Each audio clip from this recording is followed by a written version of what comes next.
Here's how to make refreshing soy sauce ramen. Today's future is organic soy sauce ramen. Prepare 50 grams of imitation crab sticks and cut them in half, then shred them into thin pieces. Cut half a cucumber lengthwise and slice it thinly on a diagonal. In a mixing bowl, 2 teaspoons of ponzu, sesame oil, toasted white sesame seeds. Add the sliced cucumber, shredded crab sticks, and some salted kombu. Mix well. In a pot, bring 600 milliliters of water to a boil and cook the ramen noodles for 4 minutes. After 4 minutes, add the included toppings and wakame and cook for 1 more minute. Then, add the included liquid soup base and stir gently. Serve the noodles in a bowl.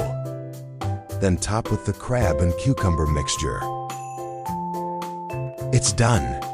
Let's eat.